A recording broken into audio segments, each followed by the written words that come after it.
Hi, my name is Lily and welcome to CrewConnect TV. We're here with Niraj Nanda from Anglo Eastern. Niraj, thank you so much for being here with us. Thank you, Lily, for having me. Yes, my pleasure. So you will be joining later on today a panel called The State of the Union Marine HR. That's correct. So how and I'm guessing you'll be discussing the changes in the maritime industry and how it's affecting all stakeholders, really. Right. So I think one of the questions that really pops up a lot is how do companies need to change in order to future-proof the maritime industry? Well, for me, I feel the organization culture is the most important thing, which sets the context for everything that an enterprise does. It is the culture which determines the results, drives the performance, and ensures that an organization fulfills all its objectives. Having said that, when you ask me what do we need to do to change to better that, it's the culture and not the processes which actually define what can be achieved, because processes cannot motivate people, culture can. And it is the shared values and beliefs and the principles set by the organization which can help the employees to understand of what they need to drive and what needs to be achieved.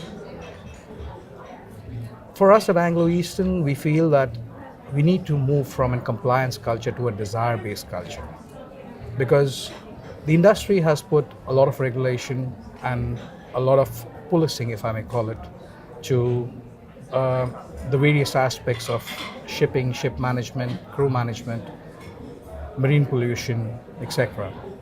But however, though the tools are available, the knowledge is shared, the desire to still comply with it lacks sometimes.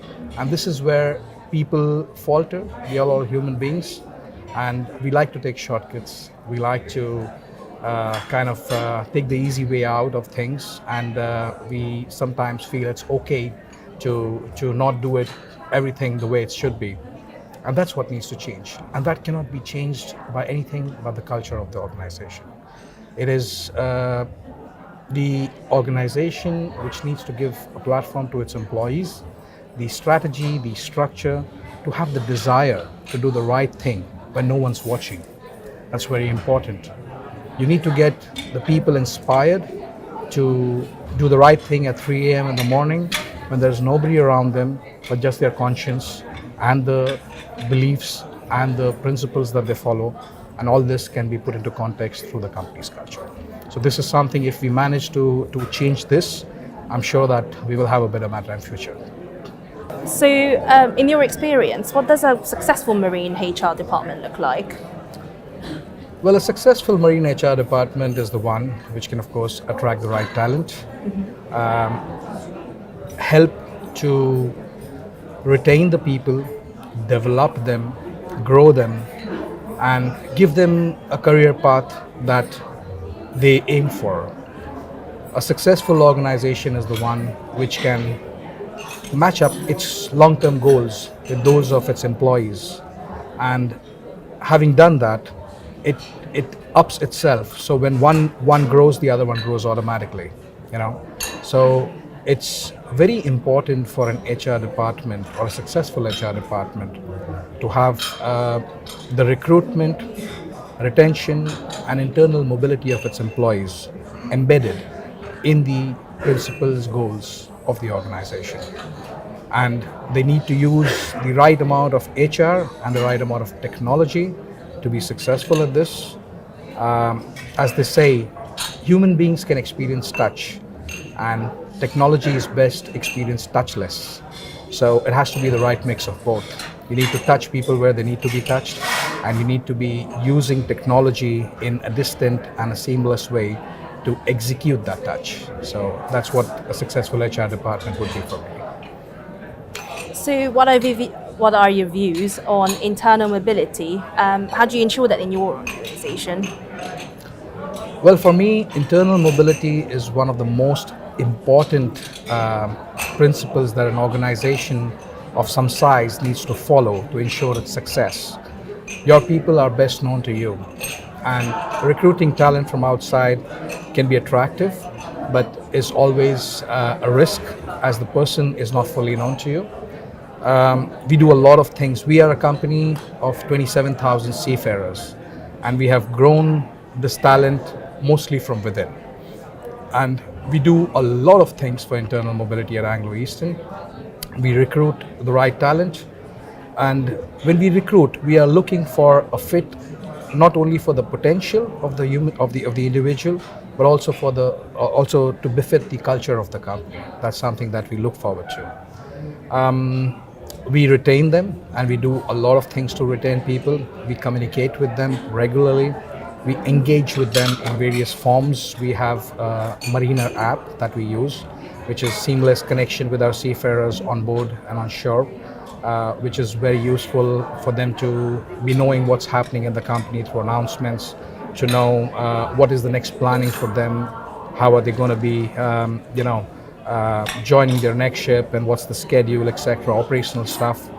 We do have a very intense career management scheduling, where we have open career discussions with our employees, and we are able to tell them what is the plan for developing them through our training, which is again a very comprehensive value addition training program for each level of employees.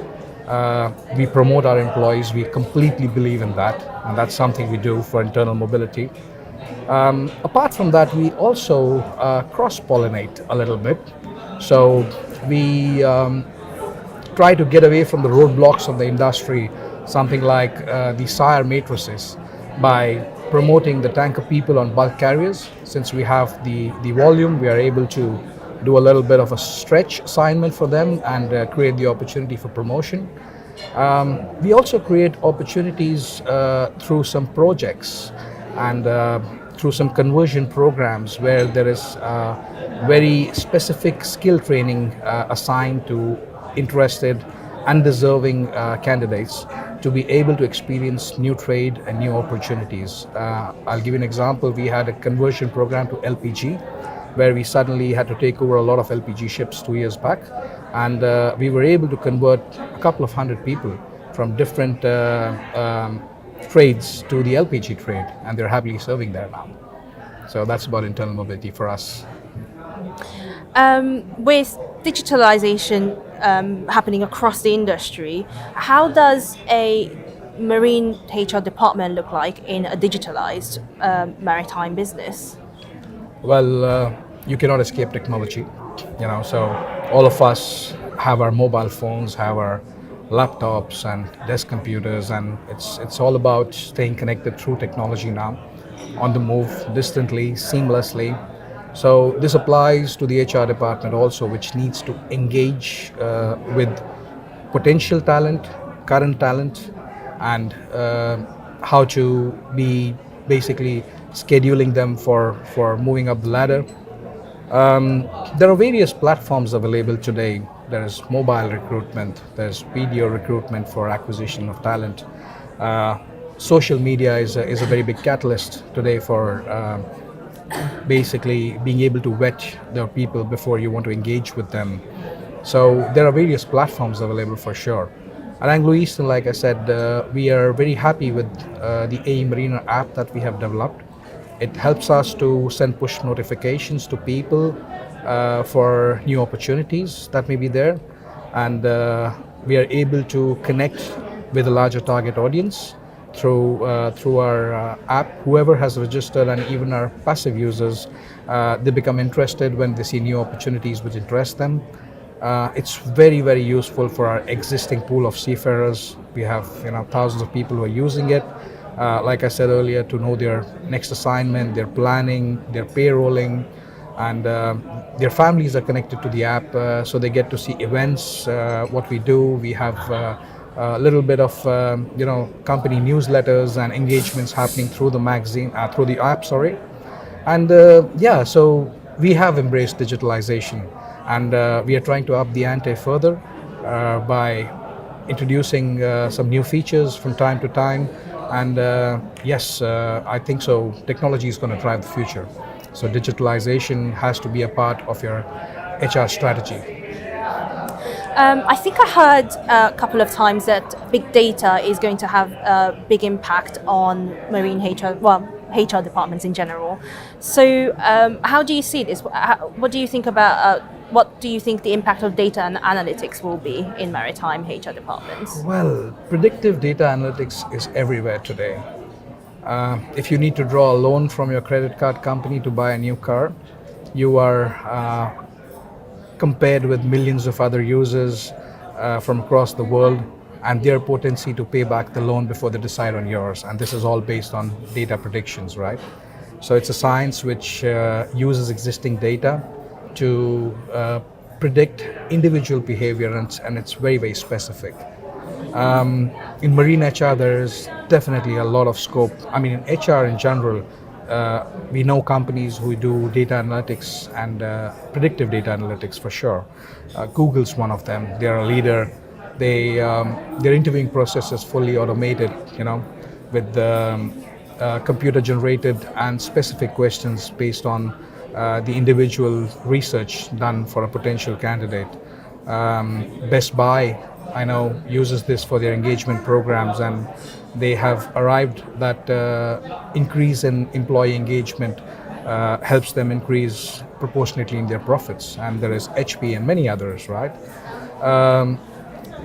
From a marine HR point of view, we at Anglo Eastern, we have developed something we call a talent metrics. And this is, to put it in a very short way, based on the existing data that we have of our employees to predict their performance and to use this and the attributes that we arrive from there that we'd like to see in our seafarers to use that as a tool for our future recruitment. So we have three categories that we put people under. One is perception, one is potential, and one is performance. So perception would mean what we can immediately see. That's your experience and rank on your ship type in the company, how many contracts you've completed, etc. Potential is the grading and the assessments when we recruited you and during each promotion, what value-added training you have undertaken, your appraisal reports, any special projects that you've been a part of, which measures your performance.